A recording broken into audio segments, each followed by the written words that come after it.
Okay, and we are now live.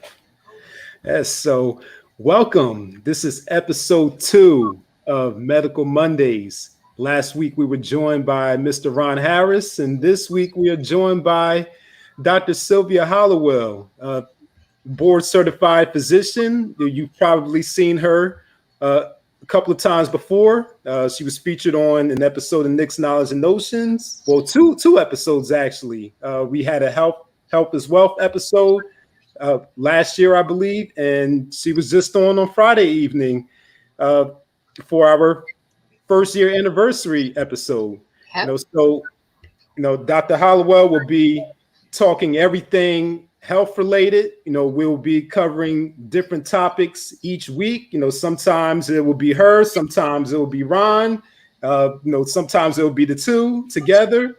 But we have Dr. Hollowell here this evening discussing the COVID-19 vaccine. And before we go any further, of course, like, share, and subscribe to the 7 Spheres of Money. But before we go any further and get into further introductions and jump into the conversation, I just have a short, brief message to share with you all. Before we get started, I'll just bring it up on the screen.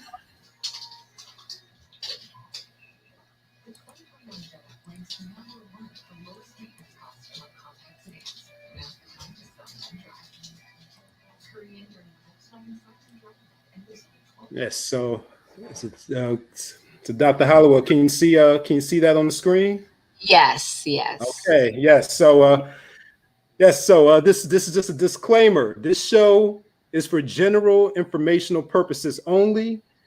Dr. Hollowell in practice assumes no liability for any medical outcomes. You should always seek medical attention from your own personal physician for specific medical concerns. Now, on that note, we can go ahead and introduce our topic for this evening. So how are you doing this evening, Dr. Hollowell? I'm well. Thank you for asking. I'm very well. So I'm excited because, of course, today is my first show. And I decided to pick the topic of vaccinations, and primarily because, even though we're getting to the point where most of us are vaccinated in the country, we still have a little ways to go. So the stats so far are such that it's almost 60% of Americans have been vaccinated. So that's pretty good, meaning have at least one injection. So 60% means 60% of people have had at least one injection. So about 20% have had partial injection. So I just thought it was really important to discuss this topic because there is a little bit of hesitancy left. And I think especially in our own community. And I think it's really important to discuss this as much as I can and on a broader scale. So in my own practice, of course, I talk about vaccinations all the time. That's the first thing that I talk about, only because COVID is all consuming. And it's actually, of course, it's a very dangerous condition. So, but however, I, as well as so many other physicians, needed a broader platform to talk about, the vaccination. So I appreciate you giving me this opportunity, and DJ the Money Coach, to really touch on this. So I just wanted to briefly talk about myself a little bit because most of your viewers don't know me. And so again, my name is Dr. Hollowell. I practice in Detroit, Michigan. I've been practicing for about 22 years now, and I practice in family medicine. And so family medicine it's a broad range of ailments that we actually take care of. And we take care of everyone from, newborns to the elderly. And it's a wonderful, exciting field to be in because we get to know families, we get to know the relationships between patients and, and their families and all of that good stuff. So we are a patient-centered medical home where everything starts from this foundation. We are the first point of contact that people have before they branch out to see specialists. And so we're like detectives where we can sort of find out what the medical conditions are, and we're able to treat them for the most part. However, what I always say is family medicine is not necessarily just about treating medical diseases. We really want to focus on prevention. So prevention is really important, because you remember the old adage about 1 ounce of prevention is worth a pound of cure. So that is actually very true. We don't want to wait until diseases or conditions happen. We want to try to catch things before they do. So we really try to emphasize lifestyle modification, which is really important.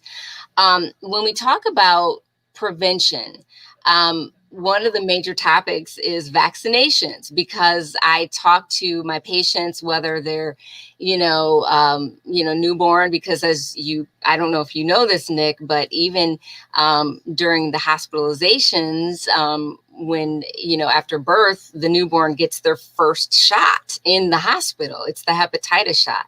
So we start early, and then we, even the elderly still get vaccinations.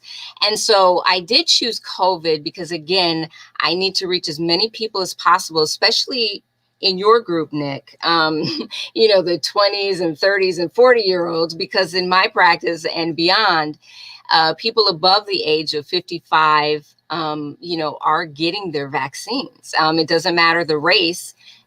They are getting their vaccines. And so because I do know that, in some areas, the numbers are still increasing, they're increasing actually for the most part in people that are unvaccinated. So that's why I just wanted to spend a few moments talking about vaccination as a means of preventative medicine. So I wanted, Nick, do you have that picture of the Dr. Jenner? Okay, so I wanted to kind of show a picture to you guys, because I'm going to talk about the history of medicine for a second in terms of vaccinations. So I'm going to show you this picture in just a moment. But I wanted to go back to talk about the history of vaccinations in order for you to understand why I'm promoting the COVID vaccination so much. So we can go back about 3 centuries or so. The first vaccine that we know of was discovered in England by a doctor by the name of Dr. Jenner.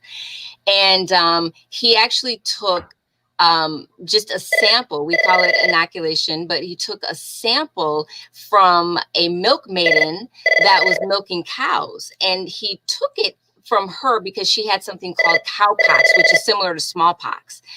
And he took a sample, and then he put it onto a healthy 8-year-old boy, and he developed a little bit of symptoms, and then he got better. Now, as you guys may or may not know about the history of infectious diseases throughout our history, but there's a whole lot that were very significant and killed millions of people. So it was smallpox. You guys probably have heard of the plague, like the bubonic and the pneumonic plague. Typhoid, you guys have heard of Typhoid Mary, which is about, there's a condition called typhoid fever. And, that's a terribly, yes, that's the picture. It's a horrible condition, and especially like cholera and all of these infectious diseases that you guys might have heard of in the textbooks, but you guys probably, of course, never knew anyone who's had them. And there's a reason behind that, right? It's because of vaccinations. So this picture right here is of Dr. Jenner giving the 8-year-old boy the cowpox serum from the young lady who had the smallpox, and he actually got better. And that was the first concept behind a vaccination, is that if you inoculate someone with the actual virus or bacteria, that they will develop antibodies against it. And then it can be, unfortunately, it's a great response. It's a great attack against, the virus or the bacteria that you're exposed to. If you're never exposed to it, then unfortunately you're at risk.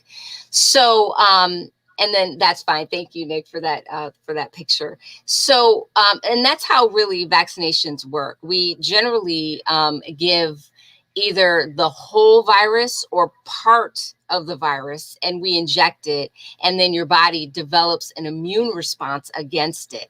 So also, if in the future you are exposed to it, your body automatically will attack it. So that's, that's the concept behind it. So we started early on, like, centuries ago, and in the United States in the 1800s, we've had, the outbreaks of all of the, infectious diseases that I mentioned, including the Spanish flu, including, diphtheria, tetanus, etc. But again, the reason why you guys don't hear so much about it, and the reason why you guys don't know anyone who's had those conditions, is because of vaccines. So we've had vaccines for most of the things, most of the infectious diseases that we came across centuries ago. And so, I'm not sure, Nick, if you got your childhood vaccinations, which I'm sure you have, most people have. And that includes at the very beginning of time, we did in the United States in the 1800s, we started inoculating for diphtheria, tetanus, pertussis, and then we started the influenza A, B, hepatitis B, polio. That was a big one, which we gave in it was 1955. And that was a devastating disease. And then, of course, later on, it was it was Haemophilus, some things that you were immunized against that some people may not be familiar with. But you're still vaccinated with polio, measles, mumps, rubella, you're still vaccinated with. You're a lot younger. So definitely they started vaccinating with Haemophilus in the 80s, and measles, mumps, rubella was in the late 50s. So, and then of course, adults are also given to their vaccinations, which are the pneumonias, shingles, tetanus, boosters, etc. So the point behind all of this is just saying that, we could have outbreaks, of those conditions, those infectious diseases, but we don't. And because of the vaccinations, we have managed to control and even eradicate some of these conditions, even smallpox. Smallpox exists in laboratories only. We've managed to eradicate it in 1972. So that is the purpose behind vaccinations, is that we can't survive in an unhealthy society. We have to have vaccines in order to thrive and be successful in a society. And you can see, what had happened when we had the worst of of our pandemic in 2020. So it just devastated businesses. It devastated people's lives when they lost loved ones. It was just a whole mess. And that's exactly what was happening a lot before vaccinations even existed. So that's important for me to say before I talk about COVID vaccinations, because there's a purpose behind it. See, back then, people wanted to have these vaccines because, again, it was killing millions of people. Here, COVID has, unfortunately, we lost, almost 600,000 people, and that's a lot. But those infectious diseases would wipe out populations, meaning millions of people. So people actually they were desperate to have something, to help them. But, so given that, we know that people have already been vaccinated. We're talking about the COVID vaccine now. And let me just say this, is that, the reason why I wanted to talk a little bit about it is because I need my numbers to go up with people being vaccinated. So let me talk a little bit about what it is. So the COVID vaccination is the mRNA, which is messenger ribonucleic acid. And what that is it's really just a copy of your DNA. So the DNA is really just building blocks. It contains we call them amino acids. So they're sequencing of amino acids. And actually, so it carries the blueprint for your body. So it carries blueprints for, amino acids to turn into proteins, and proteins to turn into tissues, and tissues to turn into cells, and cells to turn into organs. So it gives instructions on how to turn over cells so that cells are sort of, they're identical. And so we can maintain the structure of our body. So with that, the mRNA, I should say, is really just it just carries instructions from the DNA, so that we can actually produce our cells. And then the cells, of course, you know, turn into the proteins, etc. So it's just maintaining our body. So that's all it is. I mean, mRNA, it's just straightforward. And we really wanted something that was safe and that was effective. And so with this genetic part of our body, we know that all organisms contain these little genetic components, and that's how they're able to thrive. That's how they're able to duplicate and replicate, just like our cells are able to. So viruses, bacteria, any living substance has the same kind of genetic material that we do. So, you know, so again, when it comes to mRNA, it's not a new concept. We've known about mRNA for a long time. We thought about it in terms of being effective in terms of vaccination a long time ago. So it's not a new concept. And I know a lot of people always talk about, well, you know, it's a new, you know, it's new, and I just kind of want to see how it works on humans. But no, I mean, we've been doing research on mRNA since the 70s, but unfortunately, we couldn't do much at that time, only because, you know, 70s, there was an issue with inflation going up. There was economic crisis and all of that going on at that time. And so they couldn't put a lot of funding, you know, towards research. Unfortunately, they had to sort of divert that away. So that actually wasn't, it really wasn't taken up until the 90s. And in the 1990s, the reason why they started doing research is because we had a resurgence of, it was a type of SARS that popped up in the 90s. And so we started doing research on chimpanzees. And with chimpanzees, they share the DNA. They share about 98% similar genes as we do. So, so they started doing this research. They got modest funding. It wasn't enough, but they still had the technology behind it. You know, they still knew what the concept was in terms of wanting to try to do this as a vaccination to make vaccinations safer. And so eventually, we got moving forward, we got a little bit of ground after 9/11, where they started doing more of that research, only because we were doing a lot of research. A lot of funding was given to these research departments, only because the concept was about bioterror, and we needed to find antidotes, and we needed to find, vaccinations in order to kind of combat, like anthrax, for example, if we were exposed to that. So that's why, we started doing more of that research. So it picked up even more. And then, of course, after the SARS outbreak of 2002, as well as with the H1N1 outbreak, that's when we really started doing more of it. So again, in terms of being new technology, it's not. And so I just wanted to make that clear as well. So really important. But I just wanted to show you guys, Nick, if you have that video of what the mRNA looks like, it's just like a little strand of instructions from the DNA. I just wanted to show people what it looks like. And it's just very benign. And our body produces mRNA because that's how our body works. Sure. So it's nothing to be afraid of, So I wanted to show that before I talk about COVID itself, the COVID vaccine. Okay. Sure. So I'll bring up that video, and as I'm doing that, just want to announce to everyone to get your questions ready. I forgot to mention at the beginning of the show that Dr. Hollowell will be taking your questions. She'll be taking questions about the COVID-19 vaccine, as well as general questions. So I will also post a link in the chat if you would like to come on screen and ask your questions. So yes, exactly. So the video.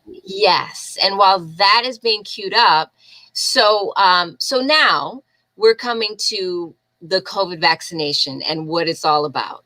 So again, since we gave you a little bit of information about mRNA and what it is, again, it's just a copy of the DNA. So we're all about technology, right? So technology really helped us to move this forward in ways that we couldn't before, right? So we do what we call genetic sequencing. So we're able to identify the virus that's causing the problem, which is corona. It's SARS corona. And what happens is we isolate the genetic material, which is called the mRNA. And the mRNA is responsible for producing a virulent part of the virus, which is called the spike protein. And if you don't have the video of that, that's fine. There's a picture of the spike protein as well. But the spike protein is what causes most of the problem with COVID, because it looks like a little sphere and it has spikes all around it. And unfortunately, it uses those spikes to get into our body, and then it attaches onto our cells, and then it invades our cells and takes over our machinery so it can duplicate and replicate. So it can easily do that because it has those little spikes. So what we try to do is, with the vaccine, we try to take the actual virus's genetic material, which is the mRNA, and it carries instructions to make the spike protein. So we take the mRNA, we actually envelope it in fat, salt, sugar, so we can inject it safely, and it gets into our cells, and then our body recognizes, oh, this is a good one. Yes, I wanted everyone to see this video of what the mRNA looks like. And yeah, we could just play it here. Yeah, we could just play it from the very beginning. Yes, and I'll just show you kind of when it gets to the point where the mRNA is being produced. I'll show you that. But nevertheless, so the ladder right here, the pink area is really the DNA, which is again little sequences of what we call glutathiones. But nevertheless, it actually carries the code of instructions of what to make in your body.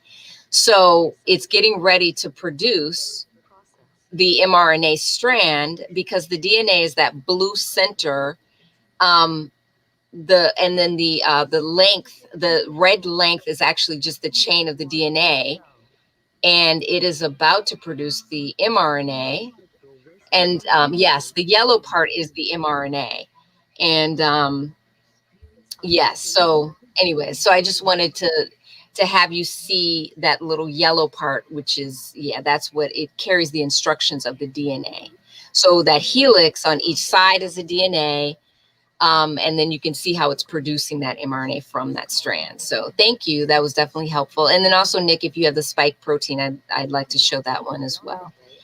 So yeah, so anyways, so you can tell how virulent it is when they actually use that mRNA in order to produce the spike protein in your body. So the good news is, when it produces the spike protein in our bodies, our body automatically generates a response. We have T cells that fight against it, and we also have B cells that produce antibodies. So it just immediately attacks it. And when you set up this response, this immune response, sometimes you'll get a little sick, because that's how the immune system works. If you have a robust system, it's going to fight against it. And as a result, you might feel a little under the weather, but it's just transient. So that's why when people get the vaccinations, usually with the second one, they feel a little under the weather, but then it's transient. It goes away because the mRNA degrades rapidly and gets out of your body quickly. So, so this means that whenever you're exposed to the COVID-19, your body recognizes it, and, it kills it immediately. So that's the point about having these vaccines, which is really, really super important. Now, once you understand that concept, hopefully it's not as, as scary of a thought. But I do want to bring up the point about, yes, this is the picture of the actual virus, and you can see those little projections. Those are the spikes that actually attach to your receptors in your cells in order to invade, and then it takes over your genetic machinery, including your mRNA, so it can make duplications and replications of itself. So thank you so much for for showing that. That's great. So we come to now about, why there may be so much hesitancy about this vaccine, because we know that it's been effective. It's been in the United States now since December. We have emergency use authorization for it. And we have the two, of course, Moderna and Pfizer, that are currently being used. And both were, Moderna was just slightly after the Pfizer. They received their emergency authorization, but both in December. And, and also too, we had the Johnson & Johnson, which is put on hold for a moment because of the potential effects. I do want to say this, though, that so the Johnson & Johnson is a different vaccine. It's not mRNA. It's an adenovirus. Adenovirus is what causes the common cold. And with the adenovirus, it actually works a little bit differently. We take, cells from like chimpanzees, and we actually use those cells and we sort of purify it. And then we, inject the whole virus into the body. And it contains, so adenovirus contains, we can manipulate the genetic material. So we actually insert the material that makes the coronavirus. So we actually inject that into our cells, and it doesn't integrate. It's just automatically the immune system, responds to it. But it's put on hold because we've had about 6 people develop, a reaction of clotting. And so, but it's very rare, though, just to let you know, it's 0.0006%, of our population of people who, have been vaccinated. So it's a very rare side effect. And as a matter of fact, if people are on birth control pills or hormone replacement therapy, or who smoke or who have hypertension, diabetes, the risk of you having blood clots are a lot higher than that. So even with birth controls, it's like 500 per million. So that's a lot more than the 1, per million that we're seeing with these kind of clots.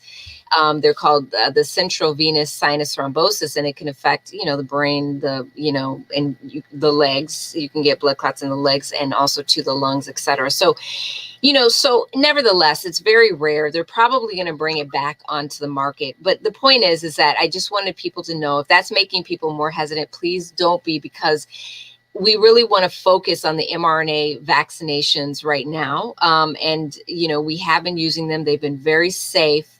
So that would be my focus at this point, only because we're holding the Johnson & Johnson. Again, totally different vaccine. But with all of this said, the reason why I'm promoting, the vaccination so much, again, is because, when we look at the stats of what's going on right now, and again, I'm from Detroit, I'm from Michigan. And as you guys know, if you're listening to the news, that, our cases are rising. And this is despite the vaccination. And I'll tell you why.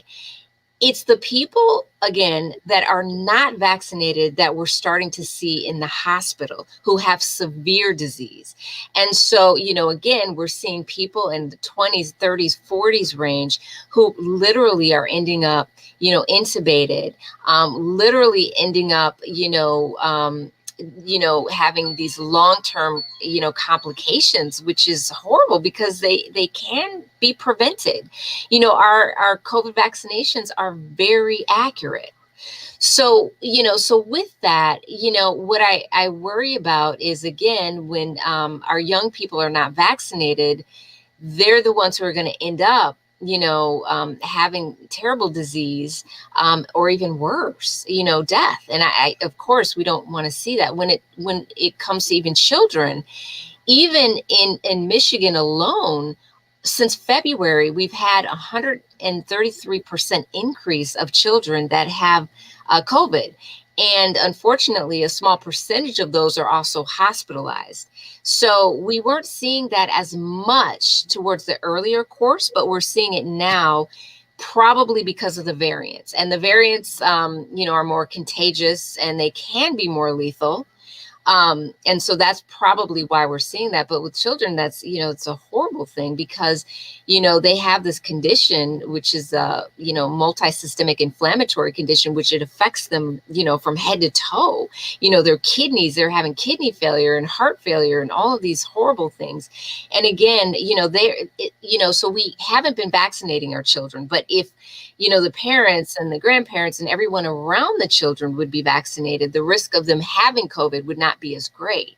So we do have to think about them. Now they're doing trials right now, the 12 to 15-year-olds. We already have an indication we already had the emergency use authorization for the 16 and above. So those can be vaccinated. Pregnant women can be vaccinated because we've done retroactive studies on women. They weren't a part of the studies per se, but what happened is that when we did the phase 1, phase 2, phase 3 trials, we noticed that women, if they happen to get pregnant, during the trials, then we would collect that data and we would, get the safety profile on that. So even pregnant women are getting vaccinated. So, I kind of want to talk a little bit more about the variants, but before I do, Nick, I do have a question for you because you represent the millennial generation. Am I right about that? Yeah, that's correct. Okay. Yeah. Okay. So I just wanted to throw out a question to you, and that is, I just wanted to know if you're vaccinated. That's the first question. And then I have a follow-up question for you. Sure. I'm not yet vaccinated. I also want to add another point of what you were saying earlier about the childhood vaccinations. I do remember receiving those, and I actually received those up to the age of 18. Mm-hmm. I remember the summer before I went on campus to start college. I was going online to register for my classes, and I had a medical hold. They didn't allow me to register for my classes. Exactly. Yeah, then after making some phone calls and finally getting through, they said, "Oh, you need to get your TB test." Right. Exactly. Yeah. Mm-hmm. No. It's interesting because we have a requirement actually in our schools, and I'm glad there's a few places that we have requirements, and that is, of course, schools have them unless you're a conscientious objector. And there are some people that are objectors to it. And also on top of that, we, of course, in the hospital systems, they have requirements for us, which makes sense.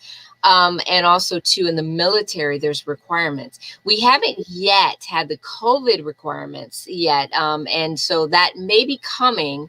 There's certain, private businesses that can do that. They do have the, the legal authorization to do that, but also it's nice to have incentives. So I heard that some businesses may pay their, employees to actually get it as an incentive as well, which is great. I think that's fine. Whatever it takes, it's fine, and so, but yeah, and I think, as I was talking about before, it's so important, even with or without the COVID vaccination, the whole purpose behind it is, again, so that we can have some sense of normalcy.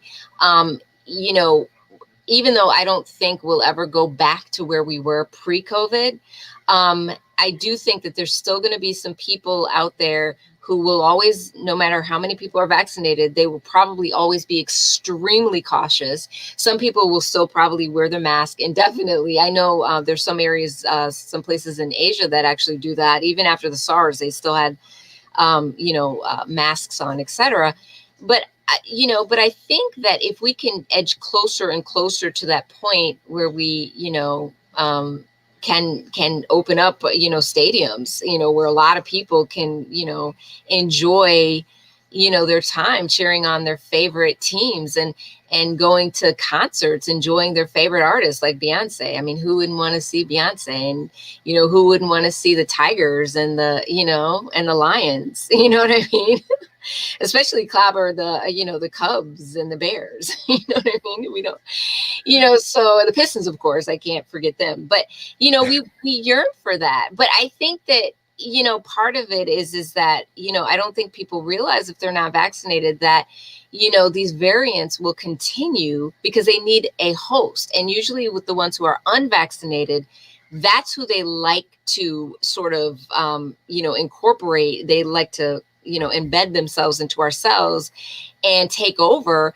And they're very smart, believe it or not. Viruses, bacteria are very, very smart. That's why you see bacterial resistances. And that's when you see a lot of mutations of bacteria, viruses, parasites, fungal, anything that's living can always mutate.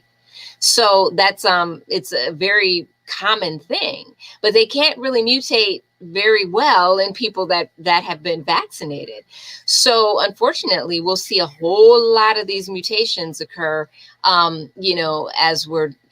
even if we have a good 30% of our population not vaccinated, we'll still see these mutations. Now, if we get closer to the 80%, where 80% of our population that's vaccinated, then hopefully we can get more of a control over things. We call that herd immunity, is when you have a majority of the population vaccinated. So where we can start returning back to where we used to be, we can control it better.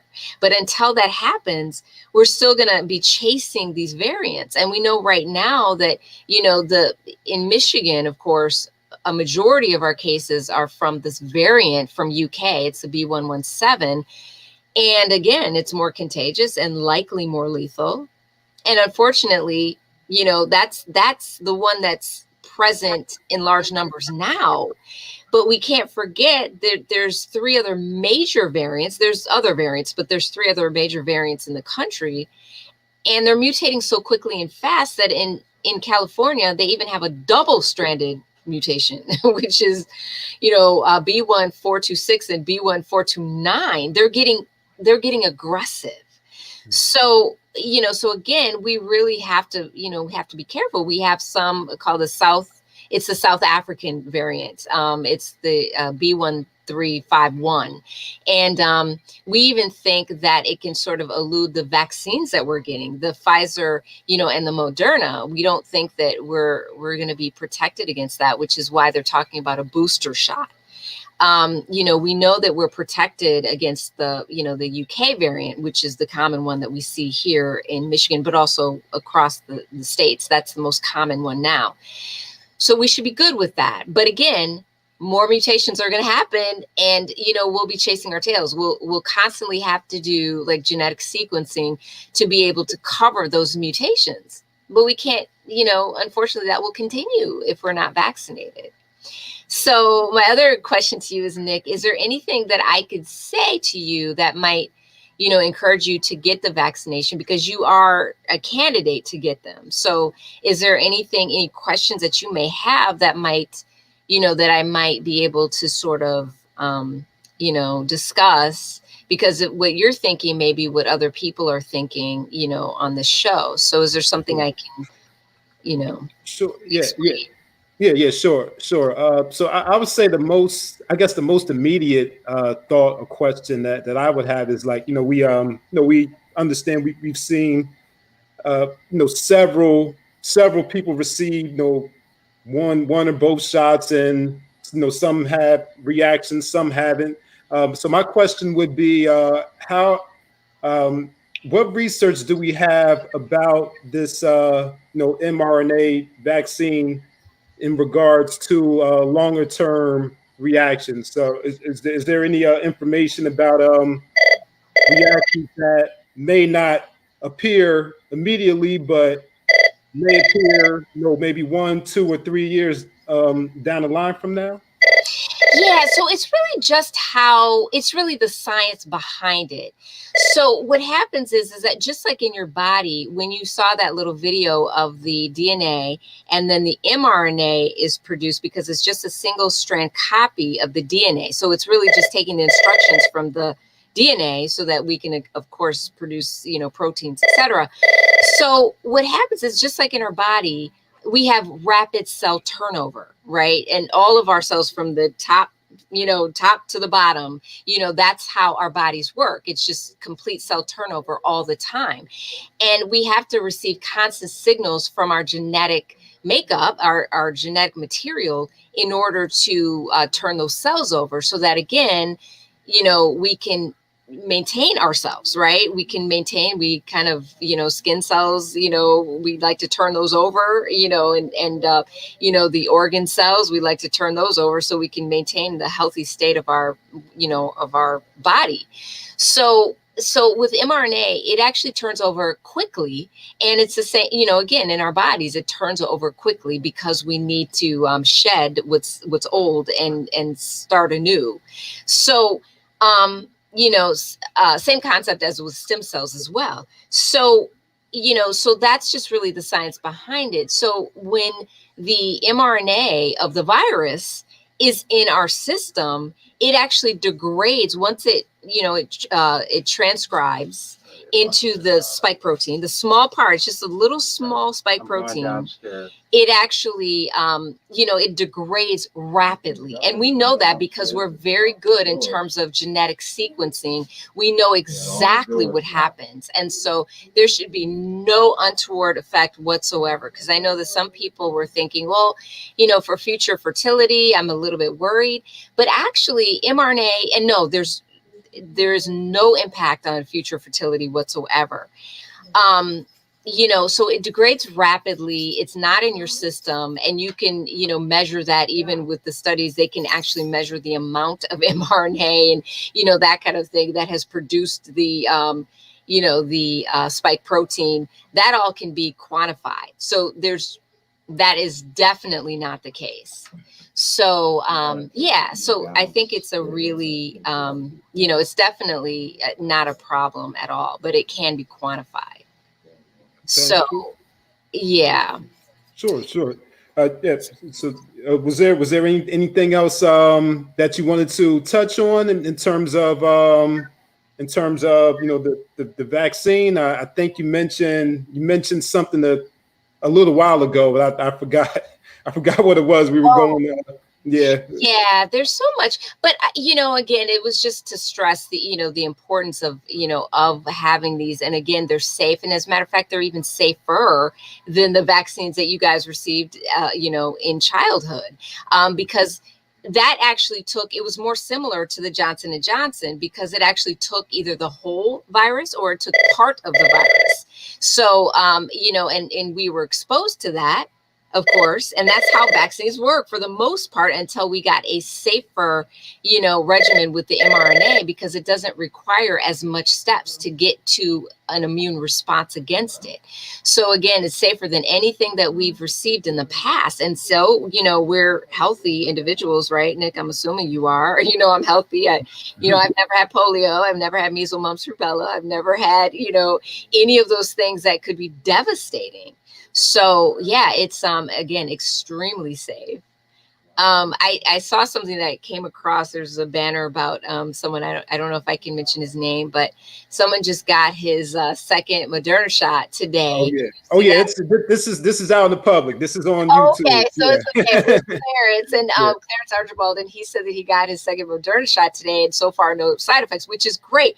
But I happen, and again, I can't, personally say anything directly to Clarence about that. But what I would say in general is that, you may not have any side effects, especially you have people who are healthy, who are younger. You may not have side effects right away, but, you're in healthy people, their immune system is pretty robust. So eventually, most people get some of the mild flu-like symptoms.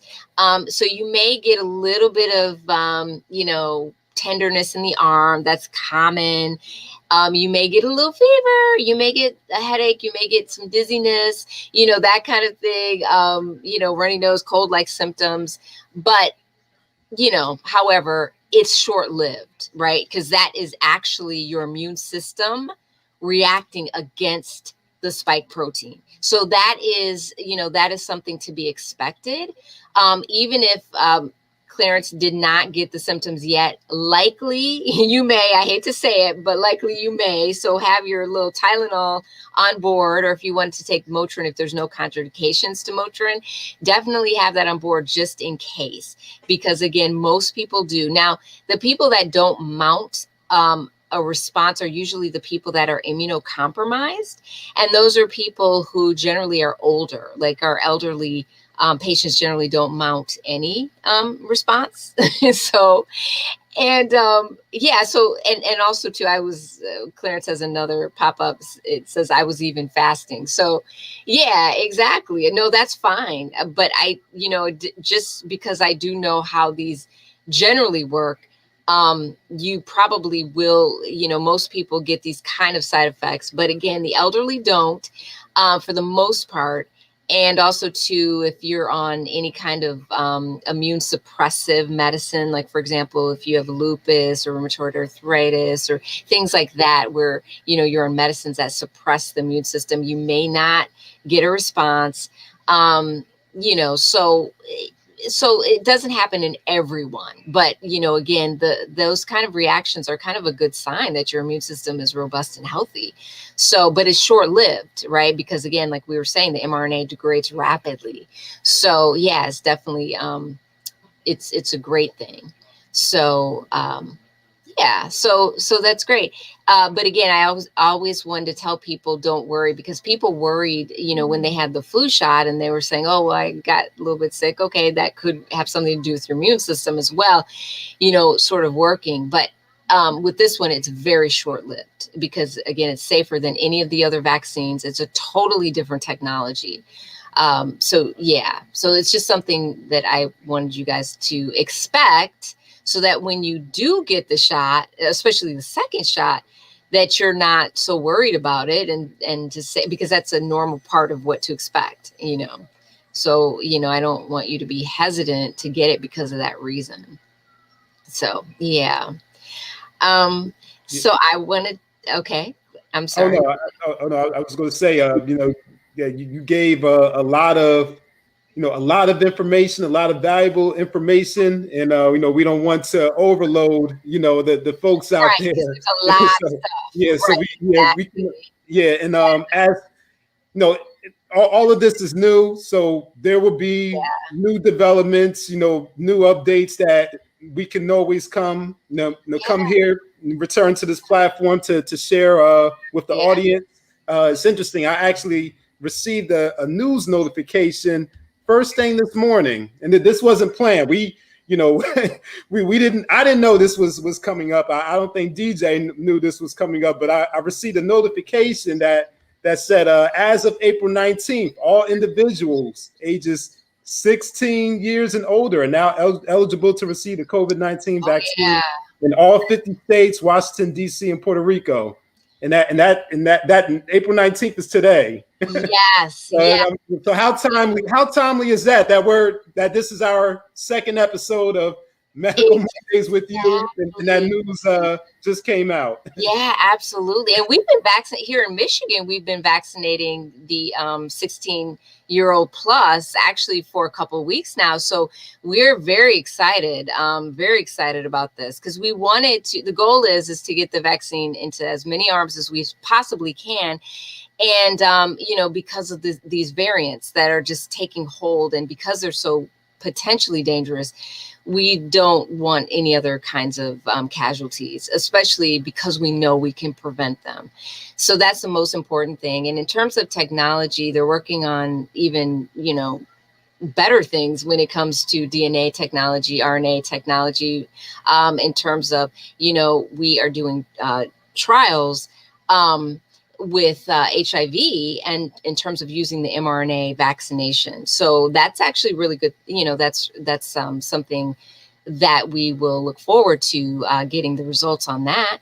And we also use the mRNA in CRISPR cells, which are cells that can actually transport into our bodies, so that we can find ways of treating things such as autoimmune conditions and cancer and all of that stuff, and Huntington's disease and all of these kind of rare diseases as well. So mRNA is the technology of the future, and DNA vaccines, they're also studying those as well. So again, this is all safer technology. As we advance in medicine, everything gets better. So, and there is a question, yay.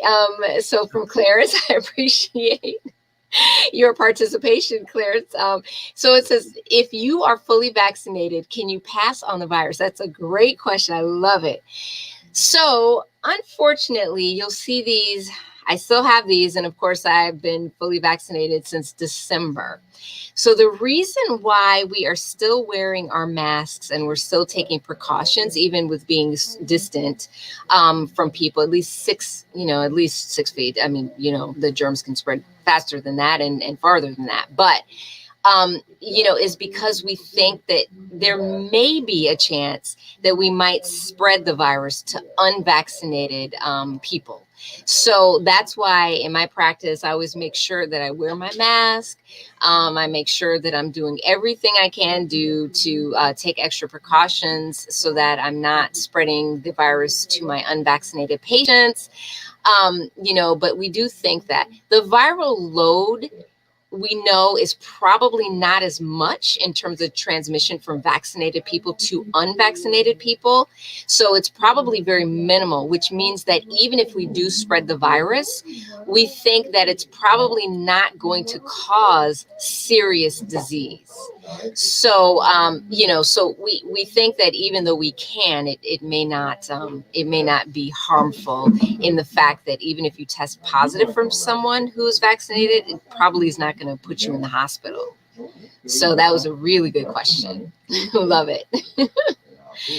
So yeah, but we can, but there's hope, because again, if we have more people vaccinated, we can try to get rid of these. Let's try to reach herd immunity so we can at least try to, again, reach that point where we can enjoy each other normally, so we'll see, we hope and we keep our fingers crossed. Yeah. Yeah. So Dr. Hollowell, why don't you go ahead and give your final thoughts to kind of tie this all together? Yes, exactly. So I chose this topic for a reason. The reason being is because, again, I think we're almost there. The numbers show us that at least, again, almost 60% of us in the United States have been vaccinated, at least with one vaccine. And so because we're almost there, I would love for so many more people to get vaccinated. And right now it's accessible. And so, because it's so accessible, there's really no reason. There's really no great reason. And, because I am such a fanatic about preventative care, it's coming from the perspective of a doctor. And most people would think, well, you guys make your money based on sick people. But no, that's not what I derive satisfaction from. And that's what we as a whole don't derive our satisfaction from. We derive our satisfaction from our patients being healthy. And this is coming from the perspective of someone who is in the thick of, a nightmare and still having a lot of sick patients from COVID, knowing that these things can be preventable. I don't want to lose another patient. It's devastating for me. And it's devastating for a lot of my colleagues.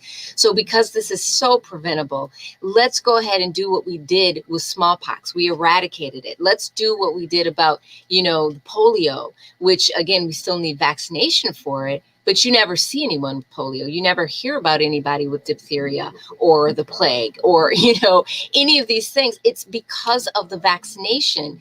We don't always want to live this life. And if you are not vaccinated, you will always be living in the state of, okay, I always have to be, protective with my mask, and I always have to be away from people, and we'll always have these areas where we're partially shut down, and we just unfortunately keep this going. And we really want to see an end to this, but we need everybody to help us reach that point, because without that, it's the same thing, and the variants will continue to multiply, and and it's just not ever a great thing if we want to get back to a healthier, more productive society.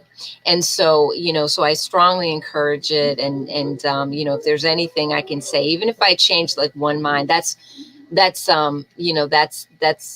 a great thing. So, I'm just going to continue on until we get these numbers up, So, yeah. Yes. So thank you, Dr. Hollowell, for sharing that information. And just in case you didn't catch the live and you're watching this recording, you can still submit your questions. Dr. Hollowell will answer those questions on the next I episode. love questions. Yes. So keep the questions coming. You can actually email your questions to me, Nick at DJTheMoneyCoach.com, and I will actually put that on the banner. So you have it. Our phone number is there as well. If you like to give us a call, and you also want to give us a call because it's our first year anniversary, and we would love to hear from you. And if you give us a call or email me with the video, you will be entered into our contest. DJ the Money Coach is giving away $1,000 every day starting tomorrow through the end of April. And this is $1,000 worth of products and services. He's practically giving away everything. He's practically giving away everything. So you can contact us with your Medical Mondays questions, or you can contact us to enter into that first anniversary sweepstakes. And the last option to be eligible to win that $1,000 a day prize in products and services is to simply subscribe to this YouTube channel, 7 Spheres of Money. You're already watching the video. You can just go ahead and hit the subscribe button. And when you subscribe and you hit the bell, you receive the live notifications for all of our shows. So if you don't remember that Medical Mondays starts at 8 p.m. on Monday night, you'll get the notification to your phone. Medical Mondays are starting now. See, that's even more reason to subscribe. So yeah, again, thank you for joining us, for this very important conversation and this very important topic. This is a new show. This is our second episode, and we will continue to bring more professionals in other areas outside of finance, to bring value and to connect the dots, because it's all connected. Finances and the various professional fields, they're all connected. So we'll go ahead and close out. So we wish you a pom-pom lifestyle. That's plenty of money, peace of mind. And we invite you to come join us on the beaches of the World Club. Yeah. Your beach may not be next to sand or water, but your beach is where you find, number one, the most important wealth, good health. That's right. Followed by your peace, and followed by your freedom. And we also invite you to come celebrate 1 year of DJ the Money Coach on YouTube, Facebook, and Instagram, spreading the gospel of financial freedom and the pom-pom lifestyle. So again, thank you for joining us, and we will see you on the next program. Thank you.